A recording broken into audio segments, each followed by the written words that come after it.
Olá, senhores. Vamos resolver uma questãozinha de máquinas térmicas. Ela fala o seguinte, ó. As máquinas térmicas foram aprimoradas durante a primeira Revolução Industrial, iniciada na Inglaterra no século XVIII. O trabalho do engenheiro francês Nicolas Léonard Sadi Carnot, que notou a relação entre a eficiência da máquina a vapor e a diferença de temperatura entre uma vapor e o ambiente externo, foi fundamental para esse aprimoramento. A solução desenvolvida por Carnot para aumentar a eficiência da máquina a vapor foi: olha lá, senhores, num passe de mágica, apareceu uma máquina térmica para nós aqui, certo? Olha só como é que funciona a máquina térmica, né? Ela tem uma fonte quente, uma fonte de combustão. De alguma forma, nós teremos alguma combustão e, através dessa combustão, será fornecido para esta máquina uma certa quantidade de calor, que vem da chamada fonte quente para nós, certo? Essa máquina, ela possui um gás no seu interior, e esse calor faz com que esse gás sofra uma variação de temperatura. E com essa variação de temperatura, ele tende a querer expandir, porém é um recipiente rígido para nós, a nossa máquina térmica, né? E dessa forma ele não consegue expandir, aumentando a pressão, e aí esse gás começa a pressionar e pode girar uma turbina, fazendo um motor funcionar, gerando aqui para nós o que nós chamamos de trabalho, que pode ser chamado por W também, de work, certo? Porém, esse gás, obviamente, ele acaba passando por uma fonte fria, aonde ele dissipa parte desse calor, certo? Para que a máquina não esquente. Então, uma parte desse calor acaba indo para a fonte fria. Essa quantidade de calor que vem aqui da fonte fria, nós vamos chamar de quantidade de calor FF. É o que vai para a nossa fonte fria. Bom, a partir daí, senhores, olha o que ele quer. Para nós termos a maior eficiência. Bom, Carnot, ele percebeu o seguinte, que, aliás, ele não, né? Nós sabemos, todos nós sabemos que qualquer lugar que você for calcular rendimento, é só você pegar o útil e dividir pelo total, certo ou não? Isso é rendimento, é eficiência para nós. No caso, quando a gente fala em máquinas térmicas, a gente calcula esse rendimento um pouquinho diferente. Olha o que a gente faz. Porque no nosso caso aqui, a gente poderia pegar o que é o útil. É o que eu uso para realizar trabalho, fazer a máquina funcionar. E o total é o que vem da fonte quente. É aquela quantidade de calor da fonte quente para nós, certo? Porém, nós podemos calcular esse rendimento um pouquinho diferente, né? A gente pode fazer o quê? Eu vou achar a relação do que é jogado fora, o percentual do que é jogado fora.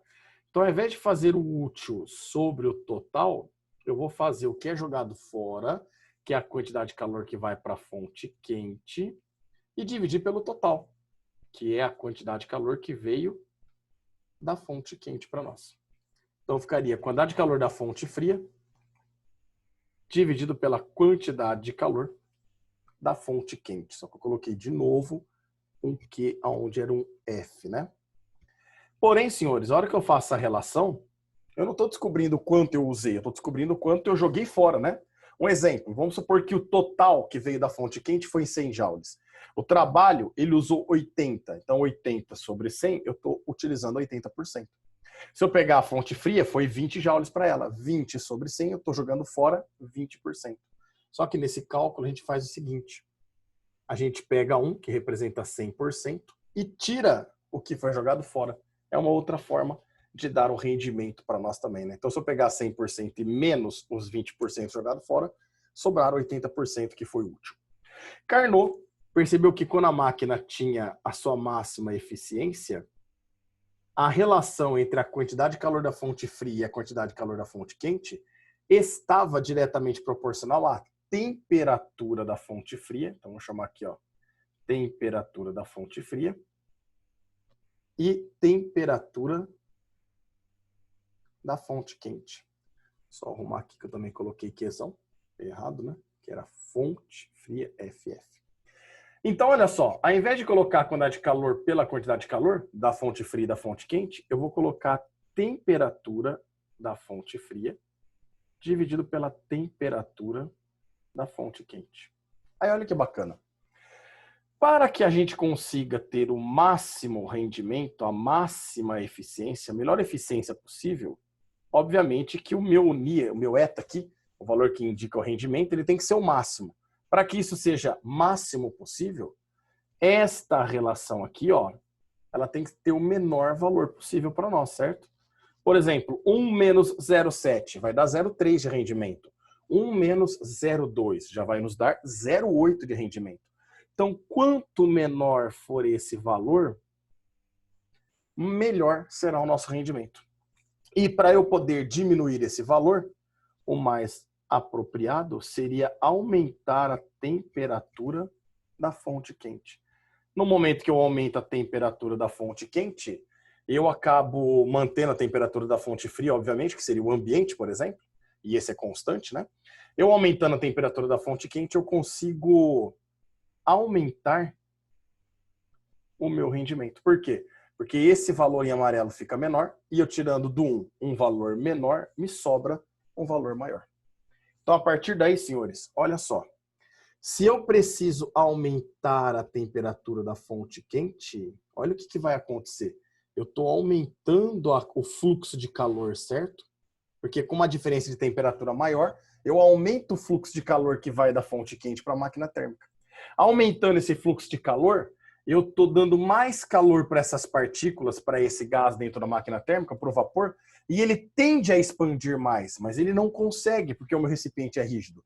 Aí ele aumenta a pressão interna. E olha que bacana. Lembra do PV NRT, equação de Clapeyron? Eu vou aumentar a pressão, automaticamente eu estou aumentando a temperatura interna desse gás. Então, a temperatura que vem da fonte quente, eu consigo injetar mais calor, esse gás expande mais, ele vai fazer aquela máquina girar mais. Porém, a quantidade de calor que vai para a fonte fria continua sendo praticamente a mesma. E dessa forma, eu consigo ter um rendimento maior. Então, para ter esse rendimento, eu preciso fazer o quê? Aumentar a temperatura, ou seja, dentro da máquina térmica, aumentar a pressão. Porém, com um volume constante. O gás tende a expandir, não consegue. Então ele acaba fornecendo mais energia para a máquina, podendo realizar o trabalho para nós. O que dá para nós aqui é aumentar a pressão dentro do recipiente e manter o seu volume. A alternativa correta é a alternativa E para nós. Fechou, senhores?